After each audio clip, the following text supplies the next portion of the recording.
Ciao a tutti e benvenuti ad un nuovo video di Vipro Audio. Oggi sono qui in studio da Claudio Rocchetto, che gentilmente mi ha ospitato nel suo studio completamente analogico, molto interessante, e quindi, come promesso, vi faccio vedere, anzi vi farà vedere come usare una macchina che è davvero stata, diciamo, come dire, Claudio, nei tempi passati,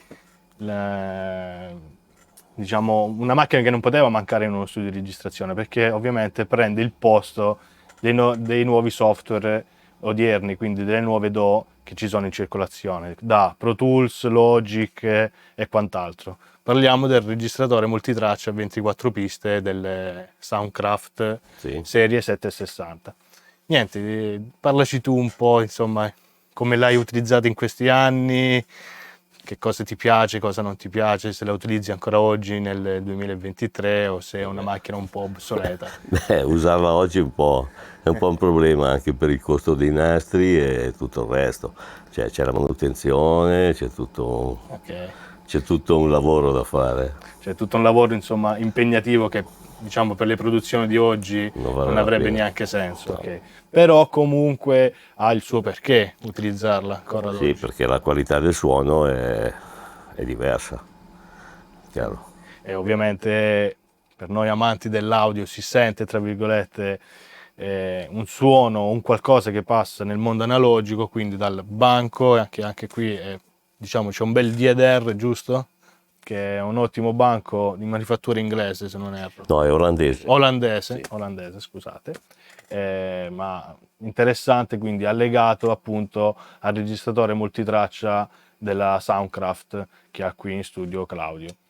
Niente, adesso, come vi dicevo, vi mostrerà Claudio, diciamo in grandi linee, come tarare questa macchina a nastro, come si faceva una volta, insomma, tarare con il banco, quindi mandare un segnale con il signal generator direttamente dal banco per tarare appunto il play e il record della macchina a nastro. Quindi andiamo a vedere subito come fare. Allora, per prima cosa bisogna fare la smagnetizzazione delle testine di tutte le parti che sono in movimento.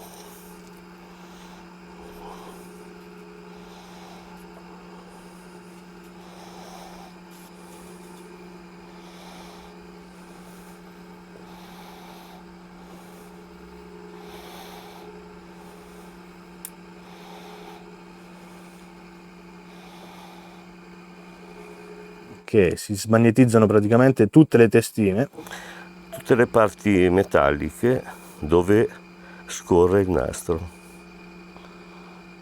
tutte le guide, il capstan,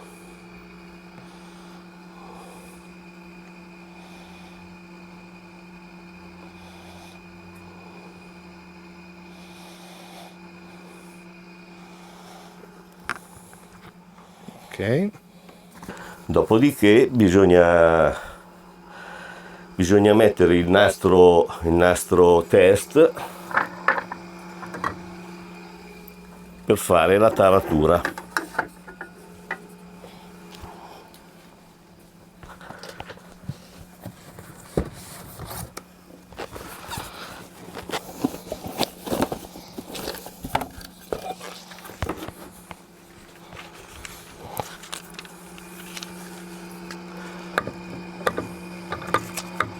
Ok, questo qui è praticamente il nastro test, Sì. dove su ci sono registrati vari toni, giusto? Sì. Okay. Sono registrati i toni di prova. Questo nastro è a 250 nanoweber, Okay. mentre io la macchina la voglio tarare a 320. Ok, questo cosa comporta? Comporta che quando vado a leggere il nastro test devo tener conto della differenza e leggere sui view meno 2 dB.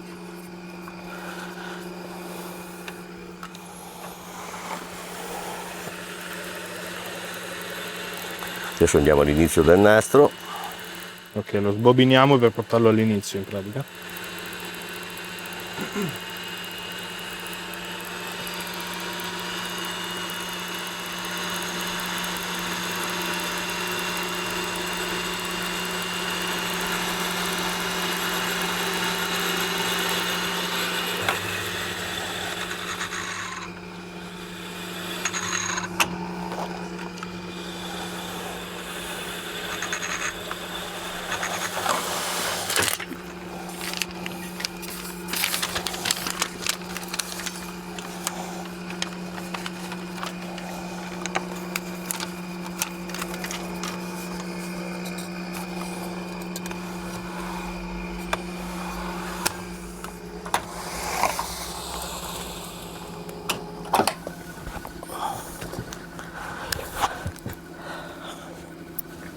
Adesso sto facendo come si dice, il repro, la riproduzione, per cui riproduco il nastro test e qua devo leggere -2.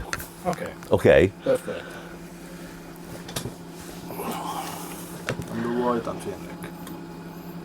Quindi si va in riproduzione?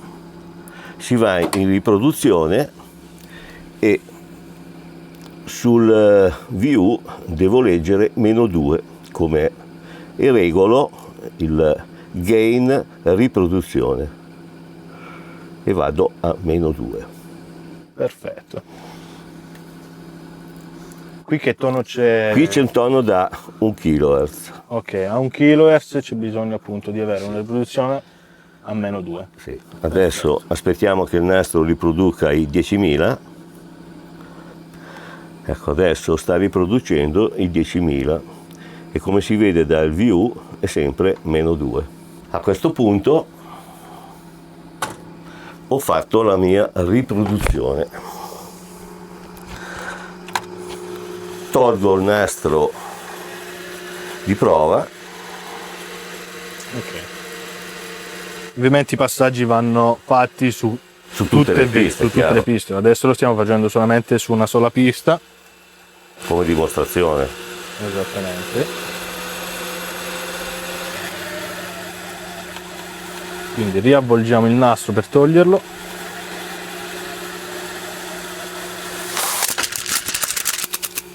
Ok. Non vogliamo dire il costo di questo nastro perché È meglio di no. è meglio di no. Ok.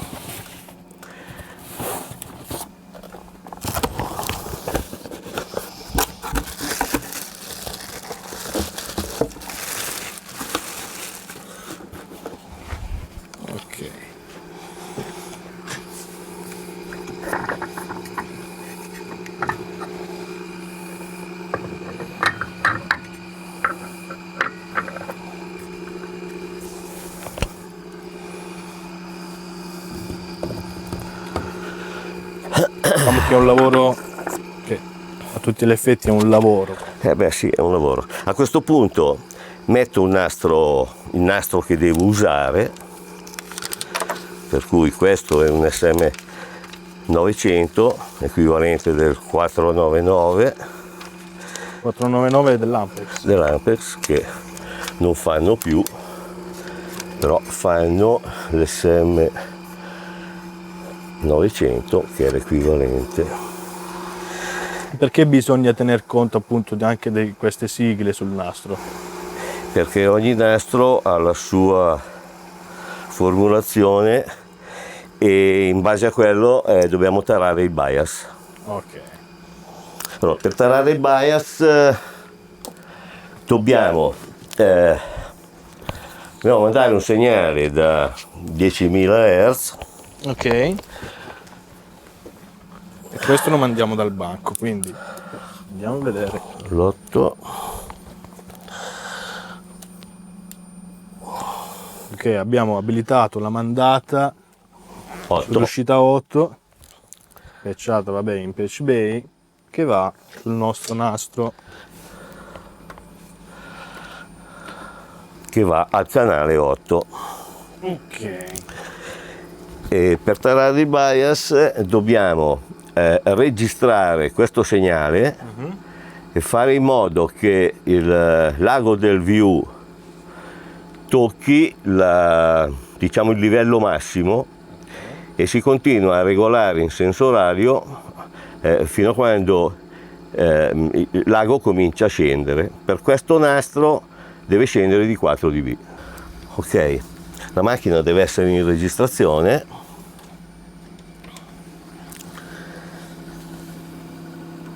E vado a regolare il bias.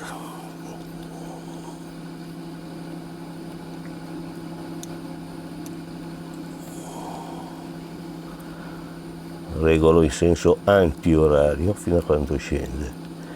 Poi regolo in senso orario fino a quando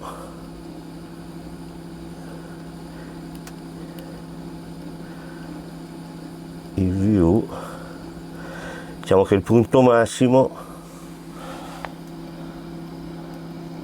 è un po' meno di 3 view, e allora devo andare a -1.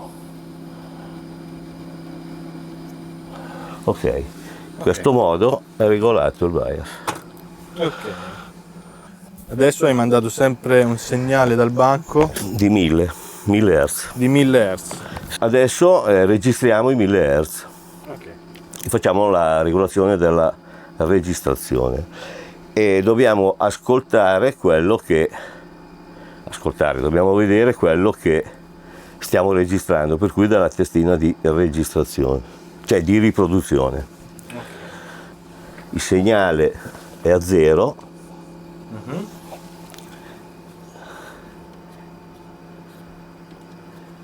E vado a registrare i 1000 Hz. Allora, devo regolare il gain della registrazione fino a quando sono a 0. Ok?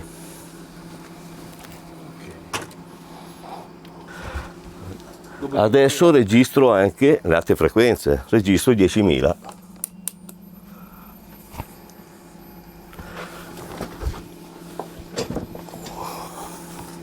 Come si vede, arrivano i 10.000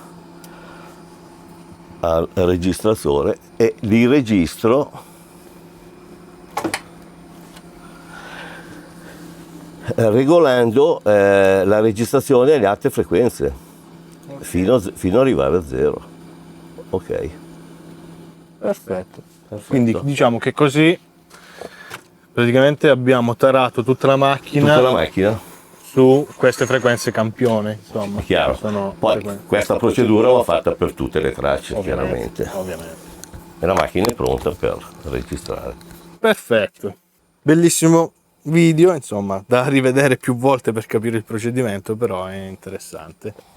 Facciamo un po' una carrellata sull'attrezzatura presente qui in studio. Quindi dal banco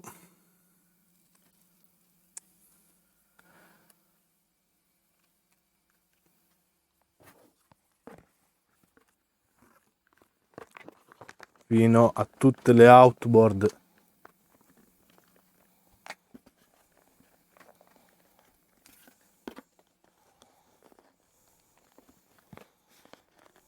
di BX, gli Urei LA3A originali.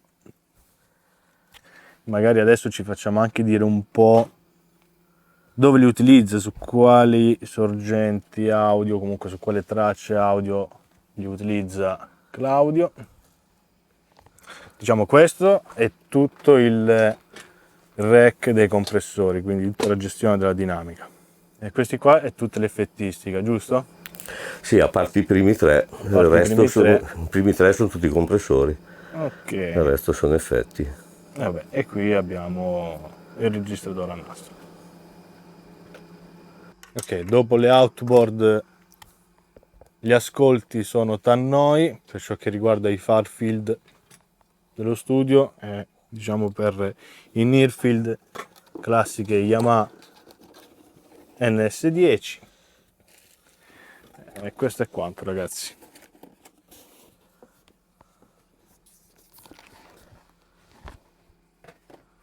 Un bel analizzatore di spettro datato degli anni 80, giusto? Sì, sì. Quasi tutto degli anni 80. Quasi tutto degli anni 80. Una bella Orion per le conversioni, interessante. Per un masterizzatore. Ma i DAT non li hai? DAT è questo. Ce l'hai? Ah, ok. Per vedere questo bel DAT interessante. Questo cos'è? È un preamplificatore microfonico. Un preamplificatore microfonico. Sì. 4 ingressi o 2 ingressi? 2 ingressi, artigianale, fatto in Inghilterra. Ah. roba esoterica. Ma diciamo che normalmente se diciamo un lavoro fatto tutto in analogico su nastro, diciamo che uso quasi tutti i compressori su quasi tutte le tracce, specialmente quelle di batteria. Tracce di batteria, e io ho diversi Drummer che sono molto buoni, e poi uso vabbè, l'LA3A principalmente sulla voce, e sul master uso questo della TK, che è un clone dell'SSL 4000, sì, TK. Poi uso quello della Langevin, anche quello sulla voce. Ok, questo qua, quello della Langevin, mi dicevi che era, tra virgolette, una versione diversa. Perché quello è Malley, sempre. I Malley sono a valvole, mentre questi sono a transistor. Quelli lì a transistor, che non li fanno più oppure? No, non li fanno più, però la Malley ha preso, diciamo, i diritti, e se vuoi te lo fa. Io questo comunque l'ho comprato negli anni 80. Quando c'erano. Quando ancora. E niente, insomma, questo è quanto, come che dire. In realtà il banco, se mi passi il termine, lo usi più come sommatore. Sì, quando uso digitale sì. Cioè, quando diciamo fai il mix ibrido tra digitale e diciamo analogico. Che tutte le tracce del digitale entrano nei canali del mixer, e esco dal bus del mixer e faccio il master su altre 2 tracce digitali. Che poi andrai appunto a rientrare in Logic in questo caso, e registri diciamo il master bus del banco. Quindi lo utilizzi solamente come sommatore, dove poi appunto sul master del banco in insert ci metterai il TK e quant'altro. Tutto ciò, quello che mi hai detto, tipo delle batterie, cioè degli LA3A che usi sulla voce. E quelli purtroppo se registro in digitale, per non avere, cioè, il problema è che devi lasciare il banco com'è, perché non c'è modo di riprendere, diciamo, il pezzo una volta fatto. Per cui il problema è quello. Allora, o registri come una volta e fai il mix, e quello deve essere. Senza toccare, tra virgolette, Logic, parliamo proprio analogico. No, lo puoi fare anche con Logic, cioè praticamente la registrazione avviene in digitale invece che farla su nastro, però alla fine se usi l'outboard esterno non puoi più toccare il mix, devi lasciare tutto com'è fino alla prossima revisione, cioè cosa non possibile, capisci? È un casino. È un po' impensabile al giorno d'oggi. Lo so, però una volta si faceva così. Fatto il mix era quello. Non potevi intervenire dopo, no, cazzo, alzami un po' di più la voce, oppure il basso, no, non si può fare. I costi erano proibitivi, diciamo, non tutti se lo potevano permettere, tra virgolette, questo. Oltre all'utilizzo di apparecchiature costosissime, che oggi come oggi, appunto, avere uno studio del genere costa una barcata di soldi, sia per comprarle queste attrezzature, ma anche per il mantenimento di luce, corrente, di corrente e tutto quanto, insomma. E poi c'è il costo del nastro, che non è differente, perché oggi un nastro costa sulle 400 euro e dura mezz'ora a 15 di velocità, che se lo metti a 30 dura un quarto d'ora. Voglio dire, ci fai 2 pezzi e mezzo. Non è che comincia a diventare un po' costoso. Un po' costoso, esatto. Oltre a tutto la manutenzione che ci vuole, e tutto il resto. Manutenzione e quant'altro, che è davvero. Ci vuole comunque una gran passione, perché se no non ne vale la pena. Se poi ovviamente questo lavoro qua lo si fa appunto per lavoro, quindi si ha un business dedicato a questa roba qui, allora ha un senso. Ha un senso, ma anche lì torniamo a dire che i costi sono davvero proibitivi, quasi quasi, cioè nel senso, oggi come oggi effettuare un mix completamente analogico, secondo me andiamo a toccare cifre tipo 1.000 euro. Sì, come minimo.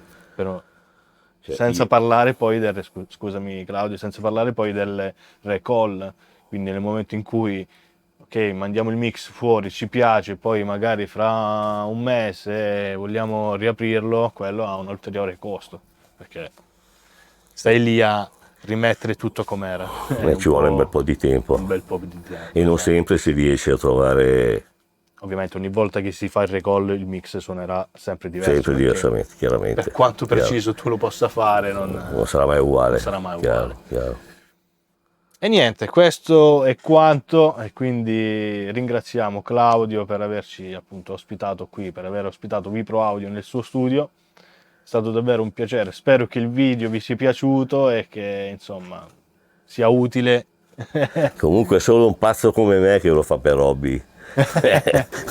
Non so quanti ce n'è. Vabbè, dai, è un hobby costoso ma che secondo me ti dà davvero tante soddisfazioni, quindi certo, ne vale la pena, insomma. Poi se si riesce a guadagnare anche da questo hobby, meglio ancora. Mai successo. E niente, questo è quanto, quindi se volete maggiori approfondimenti scrivetelo nei commenti oppure mi scrivete direttamente in privato, l'email la sapete qual è, quindi e niente, tutto qui. Ci vediamo alla prossima. Alla Saluti. prossima. Ciao. Ciao.